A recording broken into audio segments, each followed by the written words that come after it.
We were excited to be back in Shanghai, but our plans for this day took an ominous turn. Our Alipay app detected this was a possible fraudulent transaction.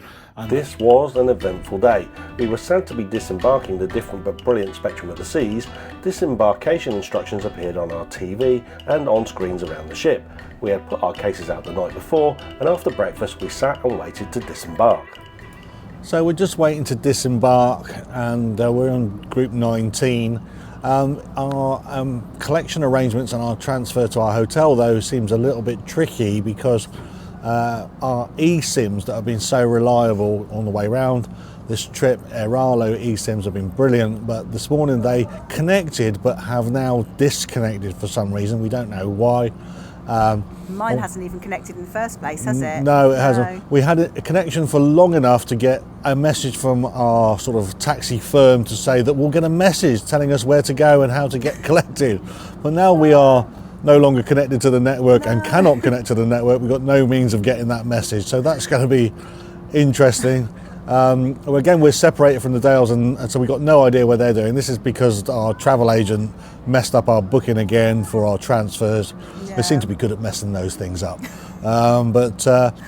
Anyway, so it's going to be interesting. We're due to get off in half an hour. We're being called in groups, and then we've got to try and work out how to collect our luggage and then how to find our taxi to take us to our Shanghai hotel. So keep watching.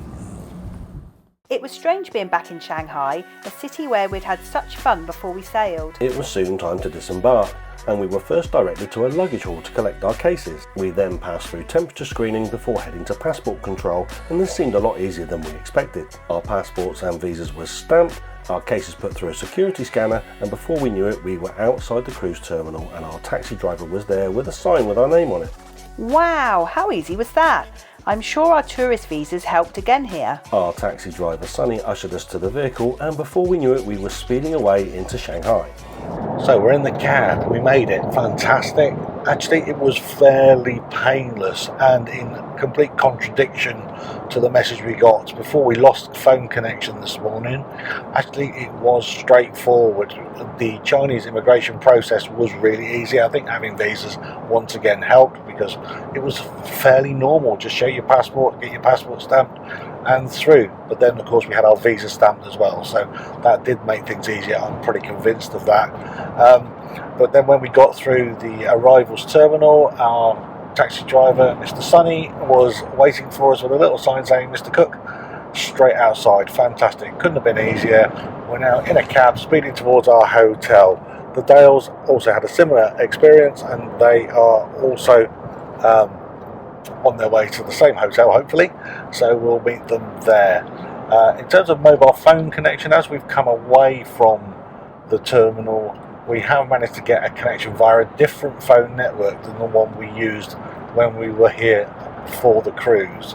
So maybe that's a little bit of a quirk of the eSIM, but we've managed to patch onto a different phone network and get connection again. So that's good news. Anyway, all really positive. We soon arrived at our hotel, which was the Cube Hotel near Chuansha in Pudong. Our taxi driver was throughout the journey trying to sell us a day tour to a nearby festival of music. We liked the sound of this, but it was fairly pricey. But we agreed and asked the taxi driver to pick us up an hour later whilst we checked in at the hotel. Check-in was fine and we couldn't resist a cheeky McDonald's whilst we waited to be collected. This would be a low-cost early lunch, we thought. I don't know whether it's reassuring or not, but the Chinese McDonald's tastes exactly the same as McDonald's everywhere else in the world. Never mind, hey, it's a bit of lunch. But when our taxi driver came to collect us, things went badly wrong. So today's plans haven't quite gone to plan, if you like, because on our taxi driver who brought us to the hotel was offering to take us down to a nearby city, Hangzhou, to go and see a festival of song, a Halloween festival of song, which sounded really exciting. And he was going to charge us $300 to take us there for the day and spend the day with us. So we agreed that with the Dales, and then before we set off, I said, no, we'll pay you up front. And he said, no, that's fine. No. I said, no, we'll pay you up front because we've had problems with Alipay before. And we didn't want to embark on something that we couldn't pay for. Anyway, so he eventually let us try and pay up front, but our Alipay app detected this was a possible fraudulent transaction and that this particular account was associated with fraudulent activity, it then blocked the transaction and actually shut down my Alipay account again. So I had no means of paying him. Now, he was very insistent that we went ahead with the tour and was trying to come up with as many elaborate ways to get around the Alipay system as possible. But I just felt something wasn't right, and I decided actually best err on the side of safety. These systems are in Alipay for a reason. If Alipay is saying that this possibly there's a fraud going on, or there's something wrong with this particular payment or this particular account that we're paying to, we better not go ahead. So a bit of a palaver and a bit of an insistence with the taxi driver. He eventually went away, although we did have to basically pay him a small amount of cash to get him to leave us alone. But it does feel like we've done the right thing. However, it does mean we're on our final day here in China. My Alipay account is completely frozen. Chris has also tried his Alipay account, thinking it was my Alipay that was just wrong. His account's also frozen as well. So, we've just got to try and irk out the day on the small amounts of cash that we've got left. And there's a bit to do in the local area as well. So hopefully this will be an exciting adventure, although possibly not as exciting as the promised Festival of Song in nearby Hangzhou. So our plans changed, and over the road was a shopping centre, and Nettie's Alipay was still functional, and we had some cash left to spend also. We wandered into this shopping centre and we quickly realised that we were well away from tourist centres and attractions. We were the only Westerners we could see here, but in every shop we browsed, and just like before, everybody was so incredibly welcoming and friendly. Shanghai people are some of the friendliest we've ever encountered, despite our issue with the taxi driver. And this was some shopping experience too. Such an amazing array of shops, and it was wonderful to browse and see the different items for sale. So familiar and so unfamiliar too. Then bao bun spotted, and we just couldn't walk past that. Chopsticks at the ready. Ready? Go for it.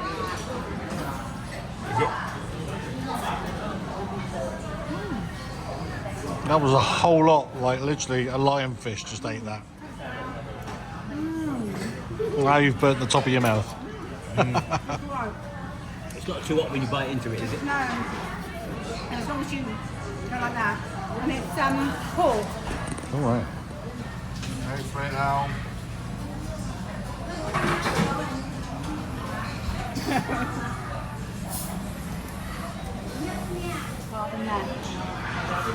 Si can't even use chopsticks. Let's see how he gets on.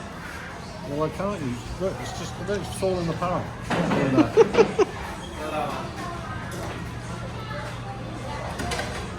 How do you? Oh, Pick up with your fingers.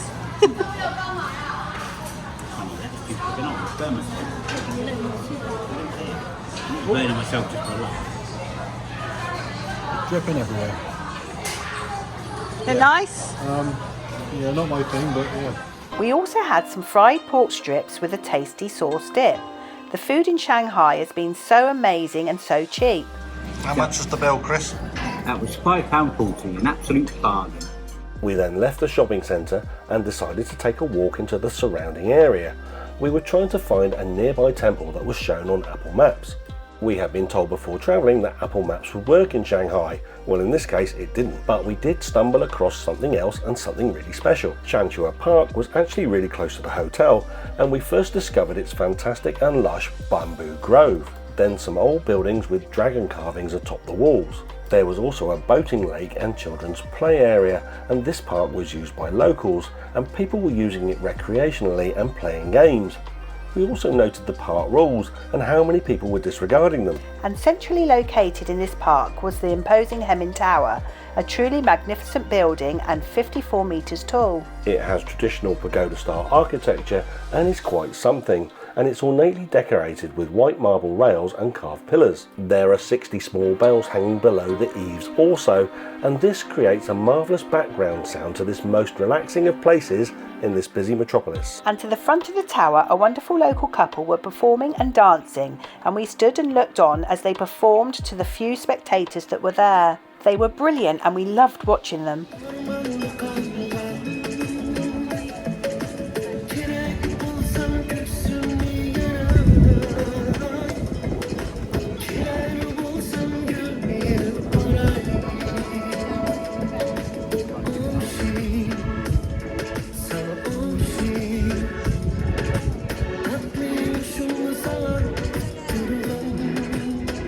We explored the park and agreed that we had found a special place away from the hordes of tourists. Lovely local people just enjoying life. This felt authentic and we were so glad we had found it.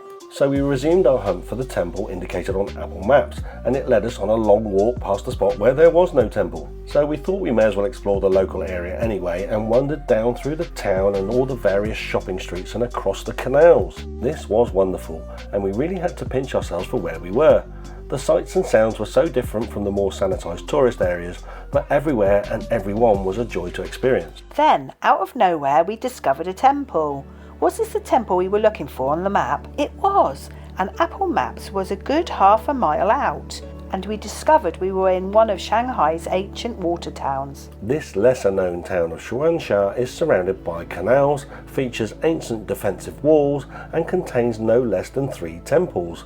We didn't know this was here, and we just stumbled on it. Tourist tours don't tend to come here, it seems, and we were the only Western faces we saw.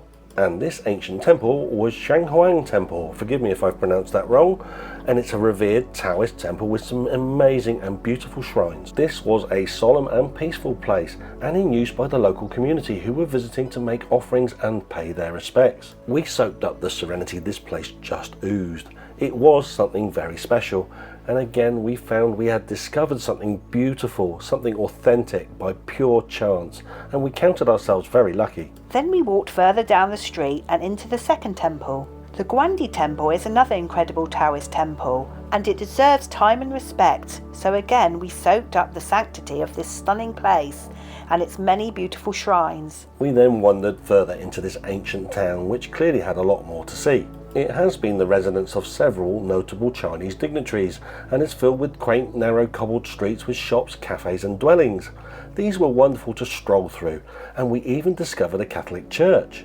We went deep into a residential area to find a public toilet, and again found everyone so friendly and keen to help us find our way. The daylight was beginning to fade, and we wanted to find the remaining stretch of ancient city walls.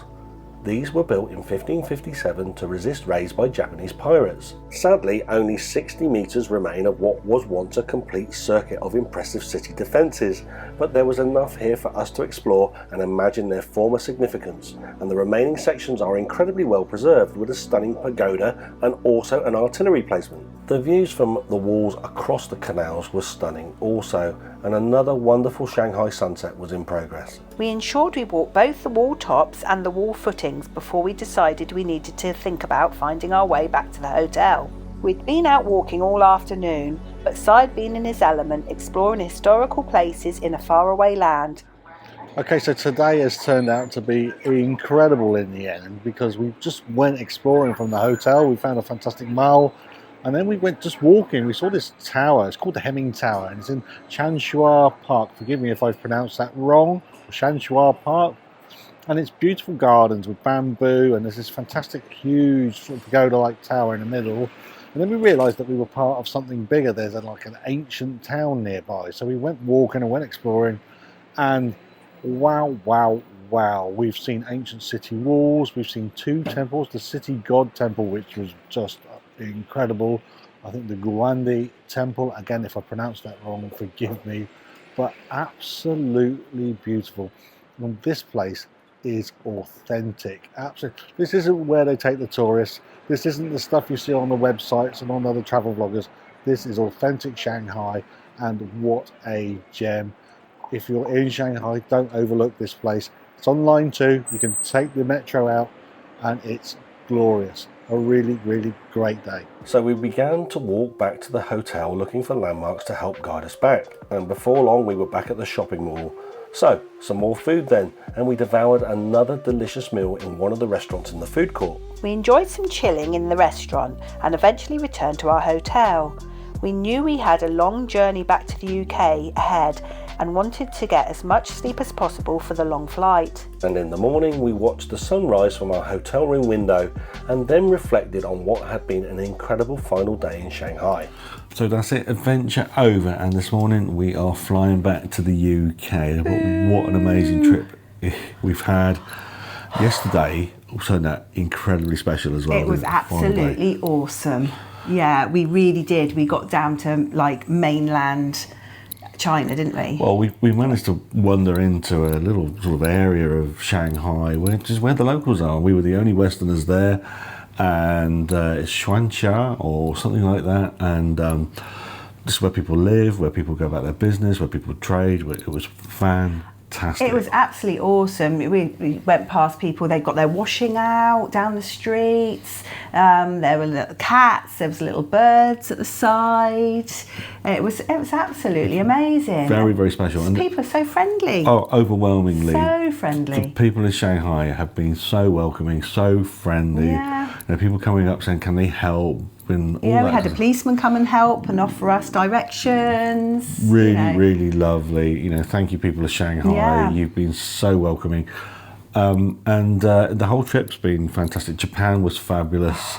The scenery is just a beautiful Japan's country. just so chilled. Yeah, it was so It's chilled. chilled. It's a real different to China. It's vibrant, isn't it? It's on the go and everything else. But it's lovely though. It's a difference, isn't it? It's very Well, different. yeah, and we were in a big city, Yeah. but Japan was gorgeous. The scenery was gorgeous, and as he said, it was just everybody just seemed Chilled. so Yeah, chilled. so chilled. So we travel back to the UK today. Another 17 hours of travel. And that's it done. Well, we hope you've enjoyed this travel series with us, and thank you for coming on our journeys once again with us. And we've got more adventures coming up in the new year, so stick Yeah. with us and see where we travel to next. Bye. But this adventure wasn't quite done. After our hotel breakfast, our taxis arrived to take us to the airport. This was a strange but eventful journey, with our taxi driver at one point missing the motorway exit, slamming on the brakes and reversing back up the outside lane of the motorway. I'm pretty sure the language barrier in the car was broken by the profanities that were coming out of our mouths, as the driver risked all of our lives by doing this. At the airport, things also didn't go as smoothly as we'd hoped. So we're through immigration and check-in and passport control and security, and we're just waiting to board our flight now. One of the lessons we've learned coming through Chinese security is that there is a limit on the number of power banks that you can take through security here in China. And I've had power banks confiscated from me today. First time that's ever happened anywhere around the world. Maybe it's a thing that's going to catch on, you never know. And there's a requirement that all power banks must have their power rating clearly labelled. So if you have a power bank that you bought on Amazon or somewhere that hasn't got the power rating clearly marked, they will confiscate that from you. There's also a limit of 2 power banks per passenger in any bag. So that's something that's caught us out today, and I've had to surrender a couple of my power banks that I've used for vlogging on the way through. But other than that, it's been pretty efficient, and once again our visas proved invaluable as we went through passport control. So we're just waiting to board. It's a 17-18 hour journey back to the UK, maybe a bit longer actually, I think, because we're catching up with the daylight and the sunshine back in the UK. We're chasing the Earth's rotation, and then this adventure comes to an end. Oh dear, never mind. All right, well, we'll catch up when we get back to the UK. The irony being that if I hadn't packed Nettie's spare power bank in my own bag, there wouldn't have been a problem. Anyhow, we were soon high in the sky, flying over some of the highest mountain ranges in the world, and back into Europe, where we again caught a connecting flight from Zurich back to London. We said our goodbyes to the Dales and headed for home. This had been such an amazing adventure, a real trip of a lifetime. Vibrant Shanghai wowed us in so many ways. Its history and culture, its technological advances, incredible food, but overwhelmingly its super friendly people. Jeju in South Korea was a beautiful island that we really need to revisit, but Japan just blew us away with its stunning landscapes, rich culture and relaxed and chilled vibe. We really must revisit Japan. Spectrum of the Seas was different from other cruise ships we've sailed on, but not too different, and we really enjoyed her sassy design, plentiful facilities and fun-loving staff. And best of all, we had this experience with our lifelong friends the Dales. We have so many fun memories of exploring with the Dales, but we are sure that they would agree this holiday took the fun to a whole new level. Thanks, Dales. So why not join us for our adventures in 2026 as us cooks explore a whole lot more. Thanks for watching.